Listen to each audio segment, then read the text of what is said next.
mahirap sa inyo na makasama sa isang comedy queen, ang comedy queen na si Miss Ai Ai de las Alas. Hindi. Kasi hinamay na napakabait ni Ate Ana sa kadami ko. Tapos gusto niya talaga sa bawal ng sarili namin.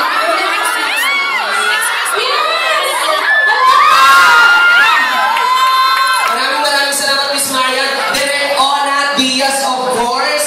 Hindi po ba mahirap pagsamahin ang dalawang mabigat, ganitong kabibigat na artista sa isang pelikula? We are talking about Marian Rivera and Ai Ai de las Alas. Hindi na mahirap na pakadali kasi sobrang laki ko sa isa sa sobrang Maraming salamat, Direk Ona. And this time, ito na si Miss Ai Ai de las Alas. Naglalakad na rin pa makasama natin dito sa entablado. Konting-konting sandali na lang ay makakapalayo na po natin si Miss Ai Ai. Sasamahan po rin tayo dito. Ay, grabe mo pala ang outfit ni Miss Ai Ai. Ay, bigyan po natin ng daan si Miss Ai Ai. Naginulat tayo sa kanyang outfit. Hindi ko ito pinahayag. Tumakuling ako. Anong sinabi ni Mario Cyrus sa outfit ni Miss Ai Ai? Ang ating comedy queen, Miss Ai Ai.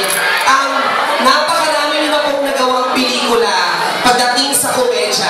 Ano po ang ibang aasahan ng mga fans natin ngayon sa pelikulang ito na Kung Kumada? Sa lahat